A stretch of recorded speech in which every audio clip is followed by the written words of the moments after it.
You've done everything right: the bath, the lullaby, the dimmed lights, the white noise, and your baby is staring at the ceiling, wide awake, possibly vibrating. Here's the thing nobody tells you: the more exhausted your baby gets, the harder it becomes for them to fall asleep. Not easier, harder. That's not irony, that's neuroscience. And once you understand what's actually happening inside your baby's brain, tonight gets easier. Every parent hits this moment. Your baby is clearly exhausted. The eye rubbing, the glazed stare, the little yawn that comes every 30 seconds. You know they need to sleep. They know they need to sleep. And yet, something keeps pulling them back. Parents usually assume one of two things. Either the baby isn't tired enough or the baby is being difficult. Both are almost always wrong.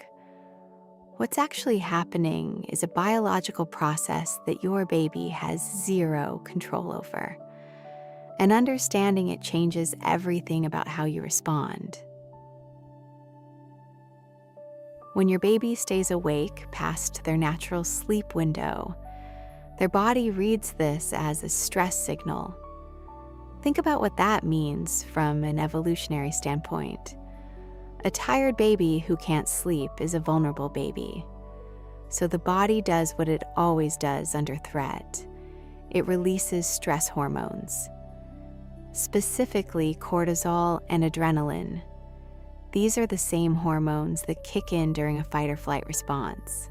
They flood the bloodstream and do exactly what they're designed to do: create alertness, suppress sleepiness, keep the animal awake and responsive to danger. The result is what sleep researchers call a second wind.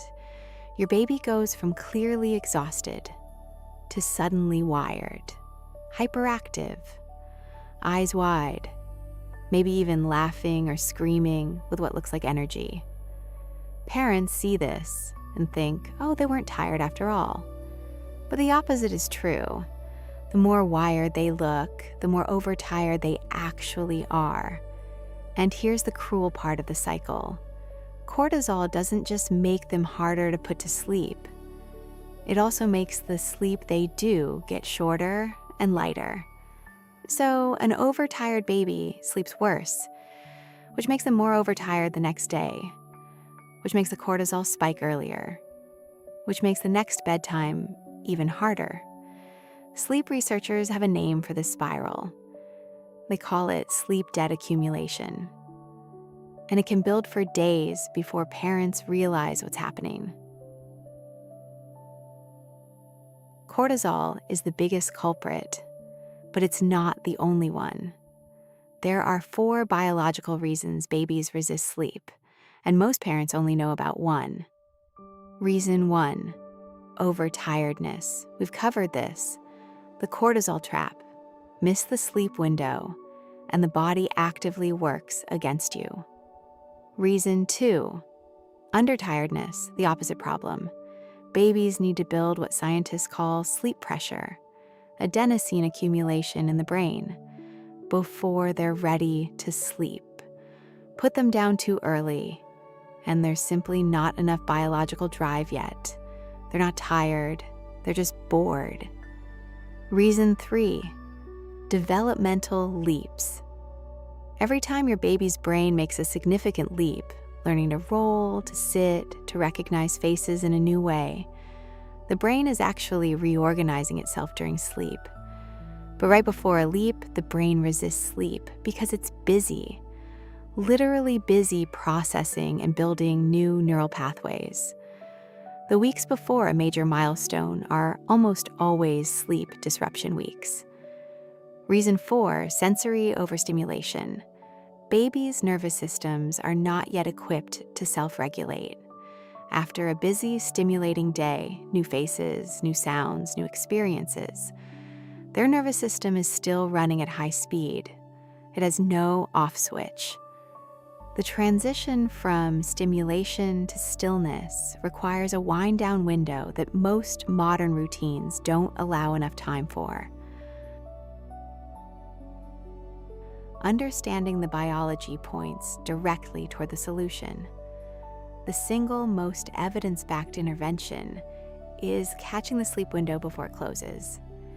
Sleep researchers describe this as the drowsy but awake window, the brief period after your baby shows early tiredness cues, but before cortisol kicks in. Early cues look like this: a slight decrease in activity, a subtle glaze in the eyes, a single yawn, reduced interest in toys, not crying, not rubbing eyes. That's already late. The second intervention: extend the wind-down window. Overstimulated nervous systems need more transition time than most parents give. Research suggests 20 to 30 minutes of progressively calming activity before sleep, not a rushed 5-minute routine. Third, consistency over perfection. Babies' brains learn sleep through pattern recognition. The same sequence of events, in the same order, signals the nervous system that sleep is coming. Over time, the routine itself begins to trigger melatonin release. None of this is about sleep training philosophy. It's about working with your baby's biology instead of against it. Here's one concrete thing you can try tonight. Watch for the first yawn after a period of activity. Not the second or third, the first. That's your window. Start the wind down immediately. Don't finish the episode. Don't check one more thing. The window is real, and it closes fast. If you've already missed it and your baby is overtired, stop trying to rush sleep. Do the opposite. Slow everything down. Dim lights. Lower your own voice. Reduce stimulation. Give the cortisol time to drop before you try again. Your baby isn't fighting you. Their nervous system is just doing exactly what it evolved to do. Work with it. And tonight might look different. What's actually happening inside that tiny brain? Explain simply. Next video. Why babies cry when they see someone new, and why it's actually a sign your baby's brain is working exactly as it should. See you there.